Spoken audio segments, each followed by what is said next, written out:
Friday. Yeah, this is midterm, and with Thanksgiving, plus this class doesn't meet, we don't meet the last Friday, and we don't meet the Friday for Thanksgiving. So we're like way over the hump for being over halfway done. Web design. We talked about coding in JavaScript. I got a few things we talk about here. Talked again about learning and metacognition.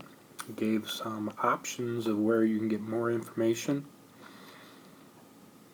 You can go through the last learning, the teacher's perspective, and in there's a document you can pull up, and at the end of that has metacognition information.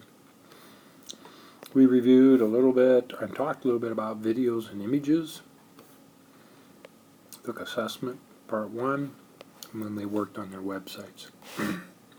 Or you guys worked on your websites. When people design code, they have what they call source code written in some language based on the syntax of the language. That's what the human does.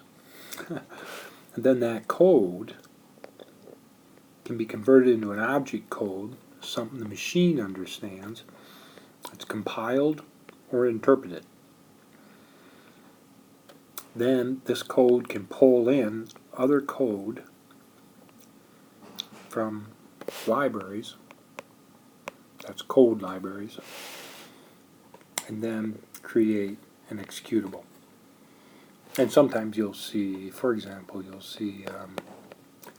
putty.exe. Well, that's executable. You can just put that on your computer and execute it. Now, an important part of this is the source code can be written in a wide range of languages, but when you compile it or it gets interpreted, it's based on the operating system when you create the object code. And then from that operating system you get stuff from a library in order to create executable code. So, generically, if we're talking about this could be where your executable then runs on iOS, maybe. An Apple. Either an Apple tablet or an Apple phone or whatever. Or it could be compiled for an Android. Could be compiled for Windows, could be compiled for Linux, etc., etc. So that's why we mentioned the OS here. So we have code and human, and if it's script, you write the scripting, and then when it gets executed, it's automatically interpreted. And that's the way JavaScript works. So, in looking more in general, in JavaScript we have variables. In fact, let me do this. So we have variables, and they hold data. So it could be text, could be numbers, could be a date. Okay? And then we have some command that works on that data. And then you can set a group of commands aside, functions, so we can have a group of them, and then call those down in your HTML. You can say, perform this function.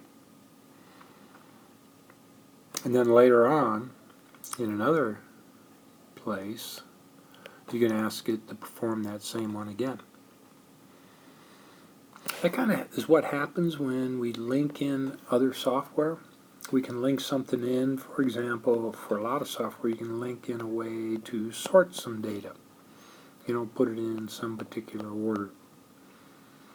See, so that's a function you can call, and that code that does that can be brought in during this stage. That can also happen when we're scripting languages too. Last thing we talked about was video. A lot of places that will service you can use to service your video. Service and then a link. Make sure when you put a link in a website that it's described and you have some kind of alt text, whether it's a video or an image that contains a description. Why? Just in case the image doesn't show up or the video doesn't show up, or if somebody cannot see, they can read these here things about the video. Purpose of video. You want to keep your websites as simple as you can, but yet satisfy the needs of the user. You really got to think about the purpose, and then the quality and the ease of using. Is it worth having it in there? Are you linking to the video or are you embedding it? We'll talk a little more about this next Friday, but are you going to host the actual video? Is the video going to be on your server and then you're going to access it? Or is it going to be on a service provider, maybe in the cloud? Got to decide how you're going to do that. This was a side note. We talked about KnowBe4 company that does awareness training.